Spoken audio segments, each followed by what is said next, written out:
let's get right at it. Let's welcome to the show from House Oversight Congresswoman Nancy Mace, and from the House Select Subcommittee on the Weaponization of Government, Congressman Darrell Issa. First to you, Congresswoman Mace. So House Oversight Chair Comer is now saying this FBI document alleging that Joe Biden engaged in bribery in the last 18 months of his vice presidency, that he's personally profited in his role of doling out foreign aid in a bribery scheme. We're hearing it involves Ukraine, Congresswoman Mace, that a, quote, oligarch said that he would make it almost impossible for anyone to try to find the money because they were going to launder it through a series of banks and shell companies that Bidens were using. Is that what you're hearing, Congresswoman Mace? I have not yet seen the document, but in everything we've seen, from the suspicious activity reports to the bank records, we saw series after series, dozens after dozens of shell companies where money looks to and appears to be laundered from adversaries like Russia, like Ukraine, like Communist China. And listen, on Thursday morning at 9 a.m., the Oversight Committee is going to hold a hearing. And if FBI Director Christopher Wray does not fulfill the subpoena, we will hold him in contempt, because the FBI is stonewalling the American people on this. They originally would confirm or deny the existence of the documentation. Then they denied oversight had access to it. And now they're only allowing the chairman and the ranking member to see it, with it being redacted. So now it's time for them to put up or shut up.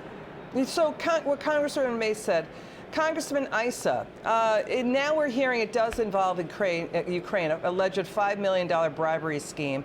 You were House Oversight Chair. Your committee was the only one that held Obama's Attorney General Eric Holder in contempt. This is the one thing the Biden White House can't get around. They can't avoid this question. The House report showed, and Nancy Mace's team worked on it too, why did President Biden's grandchildren, his sister-in-law, his daughters-in-law get paid millions of dollars from China and Romania from these Biden family deals overseas? They're talking $10 million in transfers via this complex array of shell companies. Congressman, what were they selling? Well, they were selling their last name, and they were selling the access they had to Vice President Biden, including, of course, Hunter Biden getting on Air Force Two in Beijing. They made it very clear that there was that close relationship, that if you paid that family member visited the house and could get things done for you. And it's the reason that demanding a document that Congress has a legitimate purpose to see, and to see broadly with possible votes that come from it, has to happen. Chairman Comer has no choice but to continue pushing until he either gets the document or is forced to hold the Attorney General in contempt. So what Congressman Issa just said, Congresswoman Mace, is House Oversight, the committee you serve on, is it now probing any and looking into any of the Biden family shell companies and bank records to see if any of those shell companies or any banks took in this alleged $5 million bribery scheme that the FBI document apparently says then Vice President Biden was involved in? This is a follow the money trail now. Yes, we are trying to follow the money trail, and I'll tell you, the first tranche of suspicious activity reports that we reviewed were only on 2 Biden family members.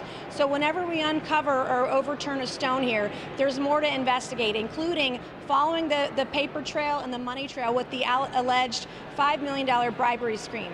But what, like my fellow Congressman Issa just said, you know, when you follow this around, you see the family members, you see the bank accounts, everything cobbled together. When you connect the dots, if it's not RICO or racketeering or money laundering, it should be. And the American people deserve to know whether their president sold out their country.